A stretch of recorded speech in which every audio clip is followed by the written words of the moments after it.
Bonjour à tous et bienvenue dans cette nouvelle vidéo de mon défi, une vidéo par jour pendant 30 jours pendant que je suis au Royaume-Uni et en Irlande. Alors aujourd'hui j'ai décidé de vous parler du post-traitement, de l'intérêt du post-traitement et de l'endroit où placer la limite, à quel moment on va trop loin en termes de post-traitement. Alors tout d'abord, faire un petit rappel quand même pour ceux qui ne me connaîtraient pas ou ne m'auraient pas assez lu. Je pense et je le répète à l'envi que le post-traitement est vraiment une partie intégrante du processus photographique et qu'il faut en faire. Alors, je ne vais pas commencer à tout redétailler maintenant là-dessus parce que ce n'est pas tout à fait le sujet de la vidéo. Je vous invite à lire les articles que je mettrai en lien en dessous. Mais en gros, tout simplement, votre appareil, quand il prend une photo, il prend un fichier brut qui s'appelle un fichier RAW. Et si jamais vous l'avez paramétré en JPEG, il va lui-même, par rapport à ces données brutes, donc vraiment les données photographiques, juste la lumière, il va lui-même ajouter du contraste, de la saturation, il va lui-même en fait trifouiller les contrastes, la saturation, l'exposition, les couleurs, il va lui-même faire tout ça. Et ensuite, c'est à peu près irréversible. Vous pouvez légèrement modifier ça au post-traitement, mais dans un JPEG, vous n'avez pas beaucoup de possibilités. Si, au contraire, vous demandez à l'appareil d'enregistrer le fichier RAW, donc les données brutes du capteur, là, c'est vous qui allez le faire au post-traitement. Alors, vous allez avoir un peu plus de travail, puisque l'appareil ne l'aura pas fait pour vous avant, mais vous aurez beaucoup plus de possibilités de continuer à vous exprimer dans ce processus de post-traitement et à vraiment avoir la photo que vous souhaitez, avec le contraste que vous souhaitez, les couleurs que vous souhaitez. Parce que voilà, l'appareil le fait déjà en JPEG, mais il le fait en général assez mal, et surtout vous ne contrôlez rien. Et je trouve que c'est un petit peu dommage d'avoir pris du temps à la prise de vue, d'avoir fait une belle photo qu'on a bien composée, avec des réglages qu'on a bien fait. Voilà, on a vraiment pris du temps, on s'est appliqué, et puis ensuite de laisser le reste à l'appareil, qui ne le fera pas bien, en tout cas pas aussi bien que vous. Alors peut-être qu'au début, vous aurez l'impression que l'appareil fait mieux que vous, c'est normal, parce qu'il faut un petit peu de temps d'apprentissage, mais vous allez voir qu'à terme, vous ferez bien mieux que l'appareil. Et c'est vraiment un des secrets de photos qui vraiment se détache du lot.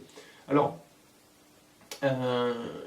au-delà de ça, c'est pour moi aller jusqu'au bout de la démarche. C'est quand même, finalement, ce serait un peu comme en peinture, faire une esquisse et pas finir le tableau. C'est bien aussi, mais on va dire que si vous avez l'intention de faire une peinture au départ et que vous faites juste une esquisse et que vous ne finissez pas, eh bien l'œuvre n'est pas finie. Donc en photo, je pense que si on ne fait pas du post-traitement, même un minimum, parfois il en faut juste un petit peu finalement, faites quelques ajustements et vous dites ok, je suis content comme ça. Mais ne pas faire de post-traitement du tout, c'est souvent ne pas aller jusqu'au bout de la démarche. Donc pour moi, c'est important. Et puis, un des arguments, on va dire, qui sont facilement évoqués, c'est que mais du coup, c'est pas vrai, on triche avec la réalité. Mais ce dont il faut bien prendre conscience, c'est que la photo, c'est déjà tricher avec la réalité.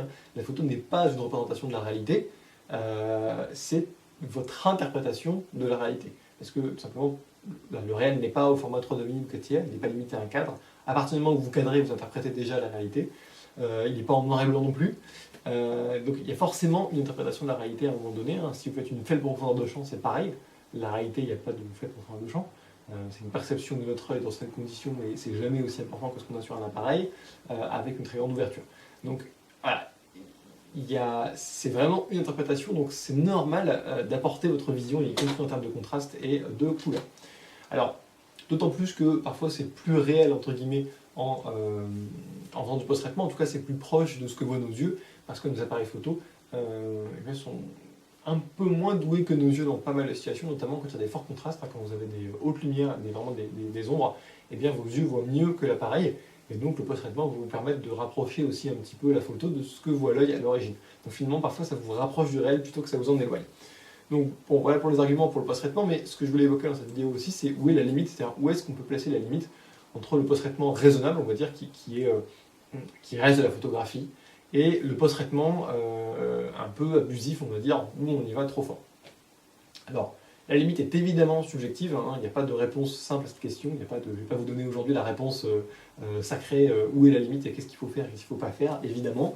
Elle est propre à chacun, ça dépend de jusqu'où vous voulez aller dans le processus, ça dépend de ce que vous avez envie de faire, vous n'avez peut-être juste pas envie de passer beaucoup de temps aussi, et puis ça dépend aussi parfois simplement de votre opinion sur certaines choses, est-ce que c'est vraiment de la triche ou pas.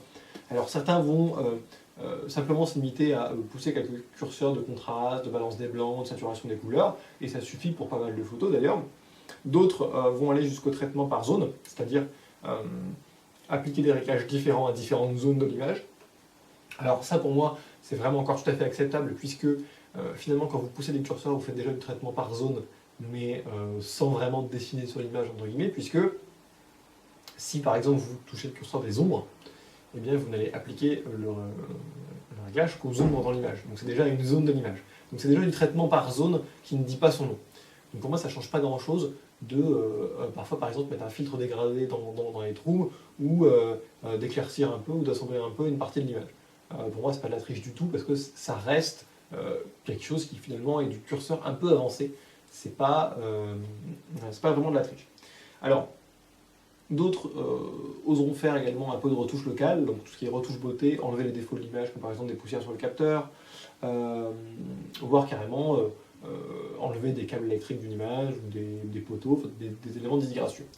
Là, tout le monde ne sera pas forcément d'accord là-dessus. Moi, je pense que ça reste encore la photographie, puisque on faisait déjà de la retouche beauté en argentique. Alors, on faisait ça au pinceau, etc. Donc c'était évidemment beaucoup plus compliqué que ce qu'on fait aujourd'hui, où on peut d'un clic enlever pas mal de choses. Mais sur le principe, ça reste un petit peu la même chose. Donc ça ne me choque pas qu'on enlève des boutons sur quelqu'un, ou qu'on efface une poussière qu'il y a sur le capteur, parce qu'on la voit très fort dans le ciel. Je ne pense pas que ce soit choquant. Et voilà, quand à enlever des éléments gênants dans l'image, si vous avez un très beau paysage, que vous avez tout fait pour essayer d'enlever ce câble électrique de l'image, mais qu'il reste un petit bout dans le coin, ça ne me choque pas spécialement de l'enlever de l'image. C'est pas non plus une si grosse manipulation du réel. C'est-à-dire que vous ne changez pas vraiment ce que vous avez vu. Hein. Finalement, ça reste